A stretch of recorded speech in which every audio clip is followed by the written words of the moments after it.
గణన ఫారంను 3 భాగాలుగా విభజించారు. భారత ఎన్నికల సంఘం వారు ఇచ్చిన గణన ఫారంలోని మొదటి భాగంలో మీ వివరాలు అన్నీ ముద్రించబడి ఉంటాయి. ఫారం కుడి ప్రక్క గడిలో మీ ప్రస్తుత ఫోటోనైతే అతికించాలి. రెండవ భాగం 2 బాక్సులుగా ఉంటుంది. ఒకటవ బాక్సులో 2002 నాటికి మీకు ఓటు ఉంటే 2002 ఓటర్ల జాబితా వివరాల ప్రకారంగా ఈ బాక్స్ని పూరించాలి. అంటే ఓటర్ పేరు, ఓటరు గుర్తింపు కార్డు నంబర్, బంధువు పేరు, వారితో మీకున్నటువంటి బంధుత్వం, జిల్లా, రాష్ట్రం, శాసనసభ నియోజకవర్గం పేరు పూరించాలి. అదే బాక్సు క్రింది భాగాన 2002 ఓటర్ల జాబితాలో గల శాసనసభ నియోజకవర్గం సంఖ్య, భాగం సంఖ్య అంటే పోలింగ్ స్టేషన్ నంబరు, క్రమ సంఖ్య అంటే ఓటర్ లిస్టులో మీ సీరియల్ నంబర్ ఎంత అనేది వెయ్యాలి. రెండవ బాక్సులో 2002 ఓటరు జాబితాలో మీ పేరు నమోదు కాని ఎడల ఈ బాక్స్ని నింపాలి.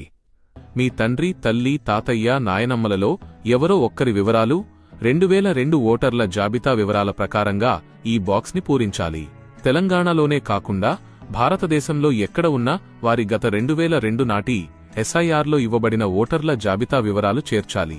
అంటే పేరు అని ఉన్న చోట మీ తండ్రి, తల్లి, తాతయ్య, నాయనమ్మలలో ఎవరో ఒక్కరి పేరు రాయాలి. ఓటరు ఫోటో గుర్తింపు కార్డు అంటే వారి ఓటరు గుర్తింపు కార్డు నంబర్ వేయాలి. బంధువు పేరు అంటే వారి తండ్రి లేదా భర్త పేరు రాయాలి. బంధుత్వం, తండ్రి, భర్త, జిల్లా, రాష్ట్రం, శాసనసభ నియోజకవర్గం పేరు పూరించాలి. అదే బాక్సు క్రింది భాగాన 2002 ఓటర్ల జాబితాలో గల శాసనసభ నియోజకవర్గం సంఖ్య, భాగం సంఖ్య అంటే పోలింగ్ స్టేషన్ నెంబరు, క్రమ సంఖ్య అంటే ఓటర్ లిస్టులో మీ సీరియల్ నంబర్ ఎంత అనేది వెయ్యాలి. మూడవ భాగంలో ఓటరు యొక్క ప్రస్తుత పూర్తి వివరాలు చేర్చాలి. అంటే పుట్టిన తేదీ, ఆధార్ నంబర్, మొబైల్ నంబర్, తండ్రి లేదా సంరక్షకుని పేరు, తండ్రి లేదా సంరక్షకుని ఓటరు గుర్తింపు కార్డు నంబర్, తల్లి పేరు, తల్లి గుర్తింపు కార్డు నంబర్. మీకు పెళ్లి అయితే మీ భాగస్వామి పేరు, అవ్వకపోతే ఖాళీగా వదిలేయండి. మీ భాగస్వామి యొక్క గుర్తింపు కార్డు నంబర్ వేయాలి.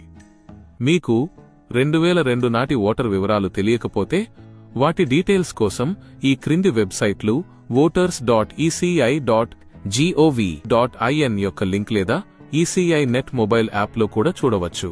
ఈ వెబ్సైట్లలో వివరాలు లభించకపోతే గణన ఫారం 2వ భాగంలోని 1వ మరియు 2వ బాక్సులను ఖాళీగా వదిలేసి 3వ భాగంలోని వివరాలు నింపి తేదీతో కూడిన సంతకం చేసి బిఎల్లోకి గణన ఫారం తిరిగి ఇవ్వాలి. ఇట్టి సందర్భంలో మీ పుట్టిన తేదీ ప్రకారం ఈ క్రింద తెలిపిన పత్రాలు సమర్పించాలి. జూలై 1, 1987 తేదీకి ముందు పుట్టినవాళ్లు వాళ్ల సొంత సర్టిఫికేట్ ఇస్తే సరిపోతుంది. జూలై 1, 1987 నుండి డిసెంబర్ 2, 2004 మధ్యలో పుట్టినవాళ్లు వాళ్ల సర్టిఫికేట్తో పాటు తల్లి లేదా తండ్రిలో ఎవరో ఒకరి సర్టిఫికేట్ జత చేయాలి. డిసెంబర్ 2, 2004 తర్వాత పుట్టిన యంగ్ ఓటర్స్ అయితే వాళ్ల సొంత సర్టిఫికేట్తో పాటు తల్లిదండ్రుల ఇద్దరి సర్టిఫికేట్లు తప్పనిసరిగా ఇవ్వాల్సిందే. ఓటర్లు అందించవలసిన అవసరమైన సహాయక పత్రాల జాబితాను ఈసీఐ క్రింది విధంగా సూచించింది.